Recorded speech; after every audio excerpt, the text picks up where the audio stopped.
창세기 4장 1절에서 8절까지 같이 함께 한 목소리로 합독합니다. 아담이 그의 아내 하와와 동침하매 하와가 임신하여 가인을 낳고 이르되 내가 여호와로 말미암아 등남하였다 하니라. 그가 또 가인의 아우 아벨을 낳았는데 아벨은 양치는 자였고 가인은 농사하는 자였더라. 세월이 지난 후에 가인은 땅의 소산으로 제물을 삼아 여호와께 드렸고 아벨은 자기도 양의 첫 새끼와 그 기름으로 드렸더니 여호와께서 아벨과 그의 제물은 받으셨으나 가인과 그의 제물은 받지 아니하신지라. 가인이 몹시 분하여 안색이 변하니 여호와께서 가인에게 이르시되 내가 분하여 하면 어찌 됨이며 안색이 변하면 어찌 됨이냐. 네가 선을 행하며 어찌 낯을 들지 못하겠느냐. 선을 행하지 아니하면 죄가 문에 엎드려 있느니라. 죄가 너를 원하나 너는 죄를 다스릴지니라. 가인이 그의 아우 아벨에게 말하고 그들이 들에 있을 때 가인이 그의 아우 아벨을 쳐 죽이니라. 아멘. 저는 성경에 이런 내용들이 왜 기록됐을까 처음에는 의문을 품었습니다.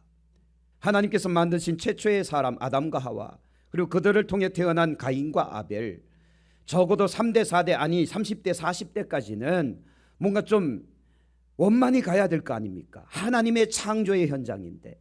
근데 아니 이게 웬걸? 창조해낸 최초의 사람들도 뱀의 깸에 넘어가서 이 선악을 알게 하는 나무의 열매를 따먹더니, 그래서 에덴에서 쫓겨나더니 그들을 통하여 태어난 가인과 아벨조차도 그들이 불화가 일어나서 형이 동생을 쳐 죽이는 살인의 현장이 일어났다. 여기까지만 보면 하나님의 창조의 역사는 성공이다 실패다? 실패라고 감히 말할 수 없잖아요, 그죠? 하나님께서 하셨는데. 근데 우리 입장에서 보면 실패한 것 같아요. 아니 하나님 잘못 만드셨다고. 그래서 제가 어렸을 적에 우리끼리 장난할 때 이런 이야기 하잖아요. 당신은 하나님의 실패작이라고, 나는 하나님의 성공작이라고. 뭐 서로 그렇게 인사를 해본 적 있으신가요? 하나님께서 잘못 만들었다는 거예요. 근데 과연 정말 그럴까? 근데 아니라는 거죠. 창세기 1장에 보면 하나님께서 세상을 만드시고 좋았더라. 여섯째 날 사람을 만드시고는 심히 좋았더라. 완벽하게 만드신 거예요. 완전하게 만드신 거예요. 그래서 아까도 말씀드렸지만 하나님께서 그들에게 복을 주시며 가라사대 바라크의 복을 그들에게 주신 겁니다. 우리도 그 복을 받아 누리길 원합니다. 그런데 이게 왜 무너지고 이게 왜 깨지고 왜 이게 상해졌는가 하면 그 사이에 뱀이라는 존재가 죄를 던져준 거예요.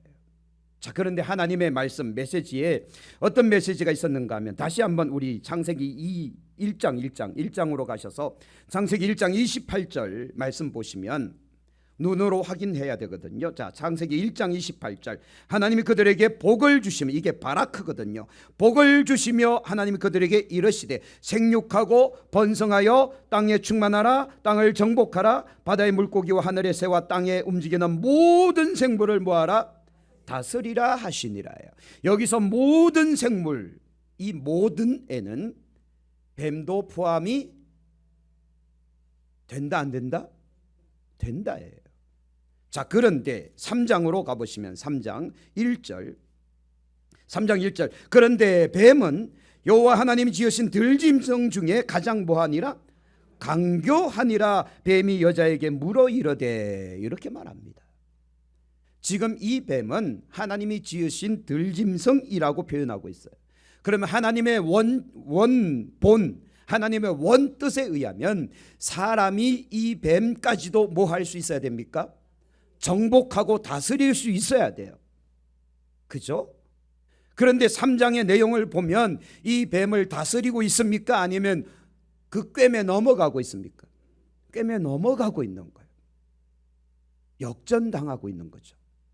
자, 그런데 여기서 한 가지 더 궁금한 거, 요즘 여러분 이제 뭐 지금 울창한 숲풀이 있으니까 괜히 풀숲에 막 가다 보면 뭐 꽃뱀도 나오고 살무사도 나오고 막 그러잖아요. 그 뱀하고 대화해 보신 분 계십니까? 뱀아 그러면 뱀이 막 대답하던가요?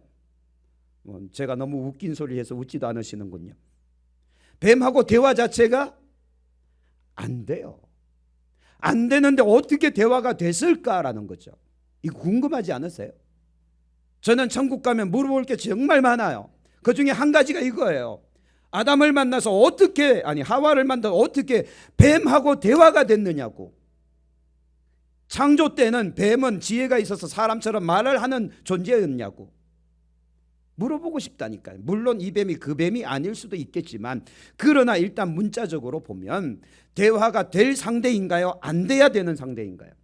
이게 문제인 겁니다. 대화가 안 되고, 대화를 해서도 안 되고, 대화를 나누어서도 안 되는 존재와 그가 대화하고 있는 것, 곧 내가 정복하고 다스려야 될 존재와 내가 지금 대화를 하고 있다는 것이 문제였던 겁니다.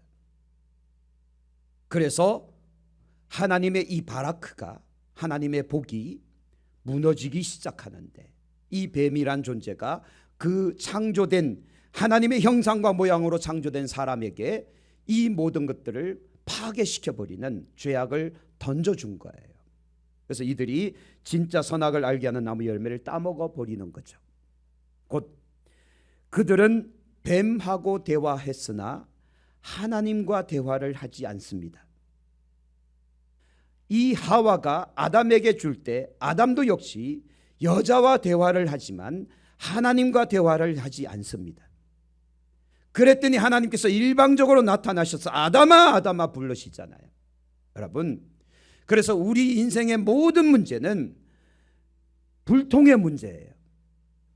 소통이 되면 형통이고, 불통이 되면 이거는 망통이 되는 거예요. 이런 문자를 드리면 여러분 좀 기록을 하셔야 되는데, 왜냐하면 저는 한번 말하고 잊어버리거든요. 제가 뭔가를 기록해서 말씀드리는 게 아니라 그날 그때 그냥 던지는 메시지니까 기록 좀 해주세요. 그리고 나중에 저한테 좀 가르쳐 주세요. 불통이 되면 소통이 되면 형통이고, 불통이 되면 망통이 된다니까요. 망통이 무슨 뜻인지 모르겠지만 요거 하시는 분들은 알잖아요. 그렇죠? 여러분, 하나님과 소통이 되면 형통이 따라와요. 왜냐하면 하나님의 바라크의 복이 임한다니까요. 그런데 인생의 모든 문제는 무엇에서부터 시작인가 하면 불통, 곧 하나님과의 소통이 차단된 것에서부터 시작이 됩니다. 여러분들도 여러분들의 삶을 자세히 한번 엿보시길 바랍니다. 내 인생에 이런 문제가 왜 생겼을까? 왜 나는 이런 인생을 살아갈 수밖에 없는가? 분명 소통이 안 되고 있는 거예요. 누구랑요? 하나님과 소통이 안 되는 거예요. 사람과 사람 사이에서도 이게 불통이 되면 답답하고 갑갑해서 미칠 지경이 되거든요. 특별히 남편과 아내 사이에 소통이 없으면 그 부부 사이는 점점점 멀어지게 됩니다. 부모와 자녀 간의 소통이 없어지면 점점점 멀어지고 자식은 문 걸어 잠그고 안 나온다니까요. 불통의 문제예요. 사람과 사람 사이의 관계도 대화가 사라지면 점점 멀어진다니까요. 하물며 하나님과 불통이 되는데 가까워지겠느냐? 아니라는 거죠. 그래서 인생의 모든 문제는 하나님과 불통이 되는 데서부터 시작이 된다라는 걸 여러분 꼭 기억하시길 바랍니다. 그래서 대화 상대가 되지 않을 뱀하고 대화한 것, 대화해야 될 상대와 대화하지 않은 것, 이것이 인생의 문제였다라는 거죠. 자, 그런데 이제 4장으로 넘어오잖아요. 그들이 에덴 동산에서 쫓겨나고 4장으로 넘어와서 4장 1절, 아담이 그의 아내 하와와 동침함에 하와가 임신하여 가인을 낳았고 2절에는 아벨을 낳습니다. 두 형제를 낳았죠. 그런데 이 두 형제가 첫 번째 가인은 농사하는 자였기에 땅의 소산으로 하나님 앞에 제물을 삼았고, 아벨은 양을 치는 사람이었기에 양의 첫 새끼와 기름으로 하나님께 제사 곧 제물을 드렸다라고 기록하고 있습니다. 근데 문제가 생겼어요. 하나님께서 이 아벨의 제사는 받으셨는데 가인의 제사는 받지 않으셨다라는 겁니다. 어떤 사람은 혹자든 이렇게 해석해요. 하나님께 드리는 제물은 반드시 짐승의 제물이라고. 아니요, 그건 틀린 해석입니다. 그렇게 자의적으로 해석하면 큰일 납니다. 하나님은 곡식 제사도 받으신단 말이죠. 제물의 문제예요, 제사 드리는 사람의 문제예요? 사람의 문제예요. 여러분 이것 꼭 아셔야 됩니다. 우리가 주일날 와서 하나님 앞에 예배 드릴 때 내가 여기 와서 앉아 있는 게 중요한 게 아니에요. 그 마음이 중요한 거죠. 내가 진심으로 전심으로 영으로 진리로 하나님 앞에 예배할 때 그를 하나님이 만나주시는 거지, 몸만 와서 앉아있다고 해서 하나님께서 그 영광 받으시는 거 절대 아닙니다.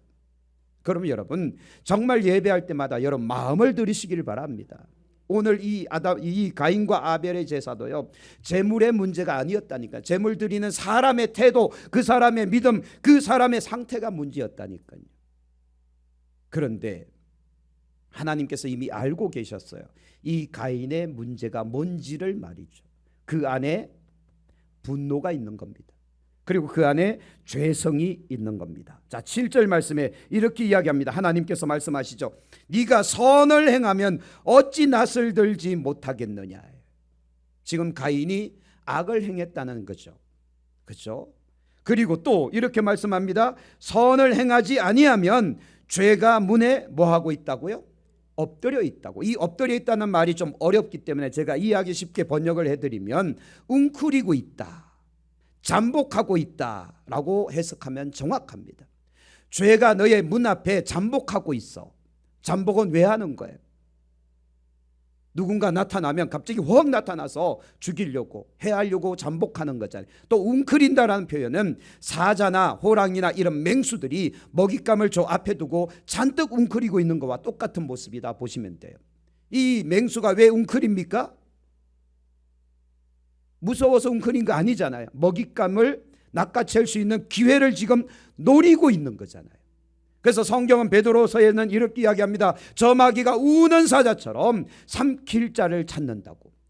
노린다니까요. 노린다. 죄가 이와 같이 삼킬 자를 찾고 있다는 것. 가인아, 죄가 너의 문 앞에 엎드려져 있다.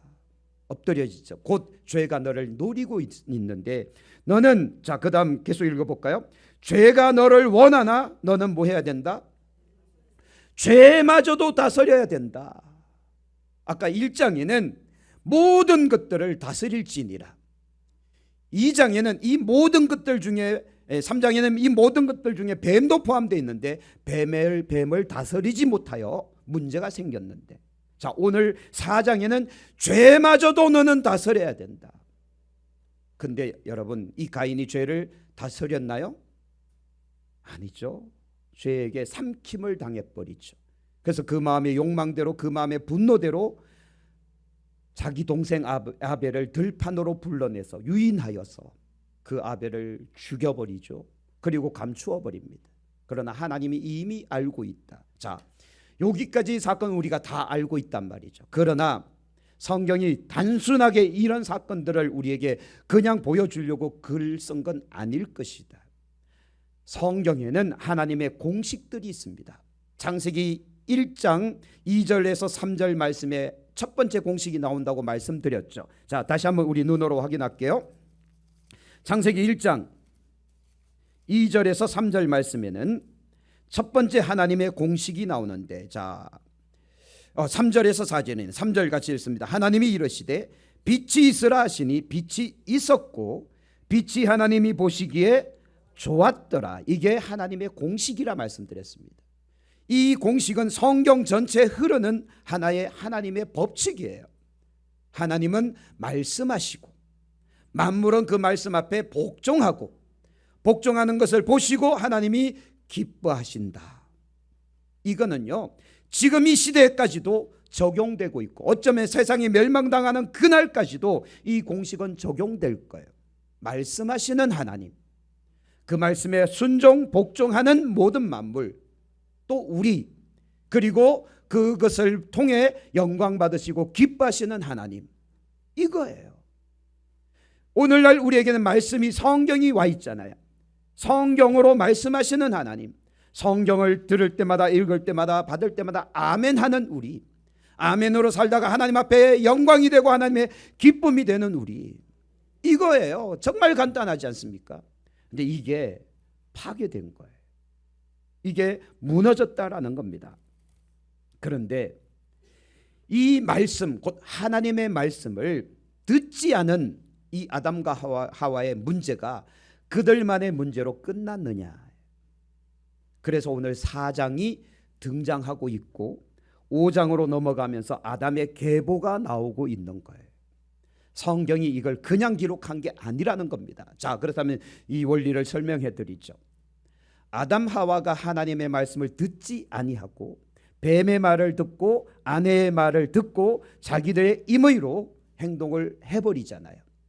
그로 인하여 그들은 범죄하여 하나님 앞에 쫓겨나게 되는 참혹한 결과를 얻지 않습니까?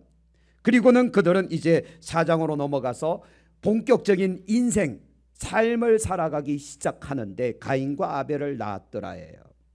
자, 그런데 문제가 생기죠. 가인과 아벨 사이에 갈등이 생기고 한 아이가 죽는 참혹한 결과가 일어납니다. 자, 이걸 가리켜서 성경은 뭐라고 말씀하는가? 구약 성경에 보면 호세아서라는 책이 있거든요.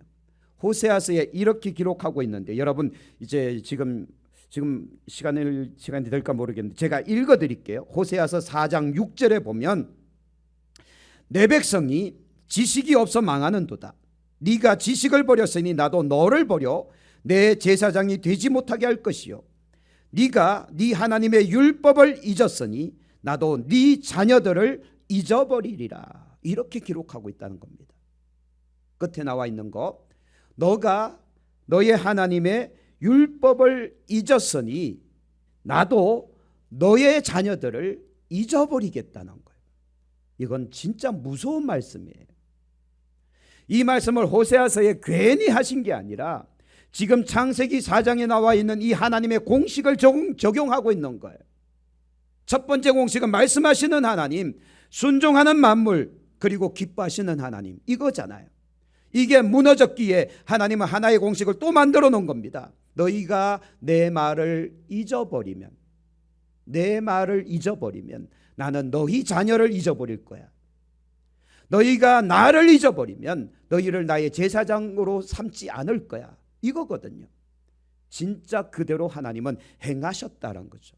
아담과 하와가 하나님의 말씀을 잊어버렸더니 그 자녀들 세대에서 하나님은 눈 가리신 겁니다. 그 얼굴빛을 가리시니 그 자녀가 서로 죽이는, 형이 동생을 들판에 유인해서 죽여버리는 결과가 일어난 거예요. 아픔이죠. 그러면서 오늘 우리에게 교훈하고 있는 겁니다. 너희가 나를 잊지 마라. 너희가 내 말을 잊지 마라. 이거예요. 여러분, 그러므로 오늘 우리들은 결단코 하나님과 하나님의 말씀을 잊어버리지 않기를 주의 이름으로 축복을 드립니다. 자, 그런데 한 가지만 더 말씀드리죠. 4장 16절로 한번 가보실래요? 4장 16절 가시면 가인이 여호와 앞을 어떻게 했습니까? 떠나버려요. 여호와 앞을 떠났다는 거예요. 이게 하나님을 등 돌렸다는 소리입니다. 여호와 앞을 떠나서 그가 삶을 살아가기 시작하는데 놋 땅에 거주하잖아요. 그리고 17절 아내와 동침하여 그가 임신하여 에녹을 낳았는데, 그 다음 17절에 가인이 뭘 합니까?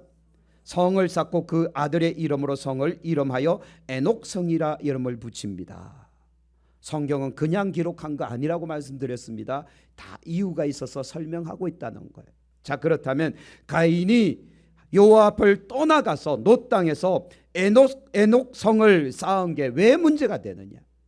자, 4장 12절 보시기 바랍니다. 4장 12절 보시면 네가 밭을 갈아도 땅이 다시는 그 효력을 내게 주지 아니할 것이요, 너는 땅에서 피하며 뭐하는 자가 될 것이다. 유리하는 자가 뭐예요? 떠돌이 계속해서 방황하는 집시들. 요즘도 지금 중동 지역에는 사막 지역에 베두인이라고 있는데, 베두인족, 그들은요 정착지가 없어요. 그냥 양과 염소 떼를 먹이는데 그냥 풀이 있는 곳을 그냥 계속 찾아다닙니다. 유목민들. 정착지가 없어요. 자기 땅도 없고 자기 집도 없어요. 그냥 누워 자는 곳이 자기 집이고 이동하면 자기 땅인 거예요. 지금 이 시대도 그들이 있다고요. 그들처럼 하나님은 유리하는 자라는 저주를 가인에게 내리셨습니다. 그리고 이걸 참고해서 17절을 다시 한번 읽어보시면 아내와 동침함에 그가 임신하여 에녹을 낳은지라. 가인이 뭘 쌓았다고요? 성을 쌓습니다. 뭔가 이제 눈에 보이시나요? 하나님 명령, 하나님의 말씀, 하나님의 법에 지금 뭐 하고 있습니까? 대적하고 있잖아요. 하나님께서 이렇게 말씀하셨는데 난 싫어, 나 이렇게 살 거야 하고 성을 쌓습니다. 성을 쌓았다는 소리는 자기의 영토, 자기 영역을 구축한 거예요. 나는 여기에서 정착하며 살 겁니다. 아이고 나보고 유리하라 하지 마십시오. 난 이곳에서 성을 쌓고 나의 이 부족, 나의 이 권세, 나의 이 권력을 나는 휘두르며 살 겁니다. 그래서 이 가인의 후예들이 쭉 등장하잖아요. 그리고 밑으로 쭉 내려가서 다른 사람은 그냥 생략해버리고요. 24절 한번 보실래요? 24절 가인을 위하여는 벌이 7배일진데 라멕을 위하여는 벌이 77배이리로다. 이렇게 노래해요. 라멕의 노래입니다. 이게 무슨 소린가 하면 가인을 죽이면 7배의 벌을 받고 라멕을 죽이면 77배의 벌을 받을 것이다. 이런 노래인데 이게 무슨 소린가 하면 원수를 갚겠다는 소리예요. 곧 가인의 후예들은 전쟁광이 나타납니다. 다른 부족을 정복하고 다른 부족을 전멸시키며 다른 사람들을 해하는 그런 전쟁에 능한 그런 부족들이 그 안에서 태어난다는 거예요.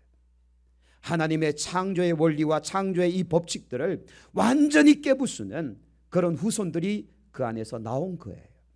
여기까지만 이제 설명할게요. 자, 하나님께서 말씀하셨습니다. 나를 버리면 너희를 내 제사장 삼지 않을 것이고 내 말, 내 율법을 버리면 나는 너희의 자녀를 버릴 거야. 아담과 하와 하나님의 말씀을 저버렸더니 그 아들 세대에서 하나님은 그 자녀들에 대해서 눈을 가려버리십니다. 그랬더니 그들이 욕망대로 살아가다가 형이 동생을 죽이는 참혹한 결과가 나타났고, 그리고 하나 남은 가인은 여호와를 떠나버립니다. 믿음과 신앙을 아예 떠났다는 소리예요. 그리고는 성을 쌓으며 하나님의 그 권위에 도전하고, 그리고 그 성에서 이젠 이룩한 그 민족들이 다른 부족들을 공격하고 정복하고 점령하는, 살육하는 참혹한 그 후예들로 이제 계속 이어져 내려갔다라는 거예요. 이게 결과라는 겁니다. 그러면 오늘 우리는 어떻게 해야 되는가? 하나님의 말씀, 곧 제1원칙, 제1법칙이죠. 말씀하시는 하나님.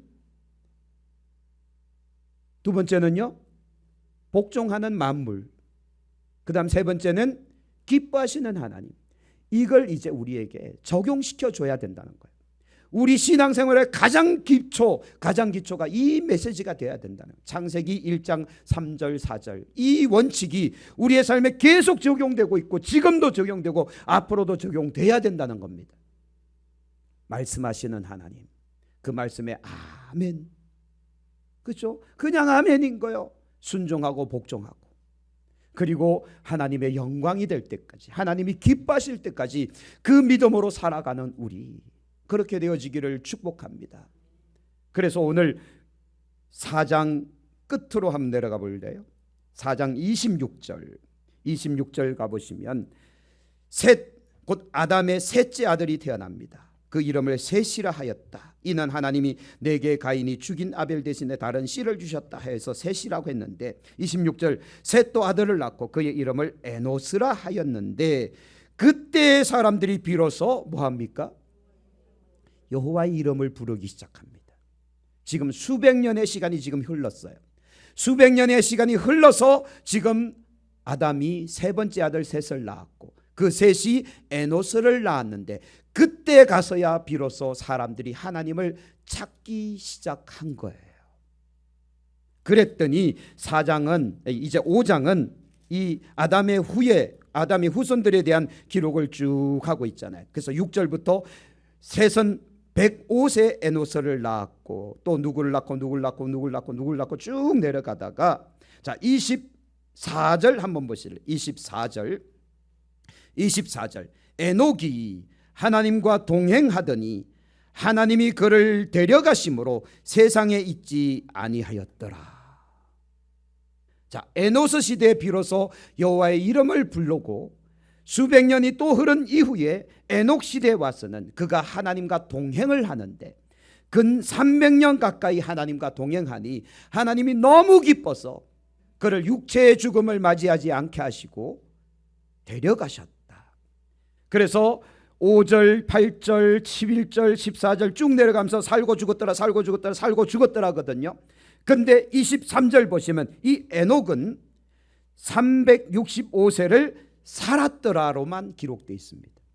죽었더라가 없는 거예요. 그렇죠? 하나님께서 얼마나 기뻐하셨으면 그를 데려가셨을까. 자, 인간으로서 예수님 빼고 인간으로 승천한 사람이 딱 2명밖에 없죠. 첫 번째가 이 에녹이고 두 번째는 엘리야. 그렇죠? 예수님 빼고 말이죠. 그러면 하나님께서 산채로 데려가시는 건 영광이에요? 아니에요? 어마어마한 영광이에요. 전 인류 속에서, 전체 인류 속에서 2명밖에 없다면 이거는 엄청나게 희박한 거잖아요. 이 어둠의 시대에 얼마나 하나님이 기뻐하셨으면 그리 하셨을까. 그래서 저는 꿈꾸는 것이 뭔가 하면 우리 찬양교회와 우리 찬양교회에 속한 여러분들의 삶이 하나님께서 야, 내가 너희 때문에 내가 기쁨을 이기지 못하겠다. 스바냐 3장 16절 말씀처럼 너희 하나님 여호와가 너희 가운데 계시니 그는 구원을 베푸실 전능자시라. 그가 너로 인하여 기쁨을 이기지 못하시며 너를 즐거이 부르며 기뻐하시리라. 할렐루야. 얼마나 기뻤으면 찬양교회는 야 기쁘다. 찬양교회 박병호 집사 내가 정말 너무 기쁘다. 할렐루야. 그래서 하나님이 너무 기뻐서 바라크의 복을 그냥 막 쏟아부어 주시는, 그리고 이왕이면 하면 승천 한번 하시죠.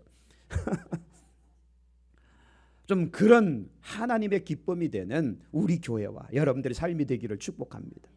곧 에노스 시대 이후로는 하나님께서 계속 주목하고 계시잖아요.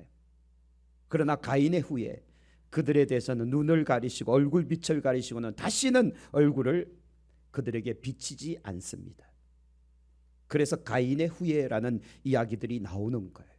곧 하나님의 말씀을 버리면 하나님은 그 자녀들을, 자손들을 버리신다.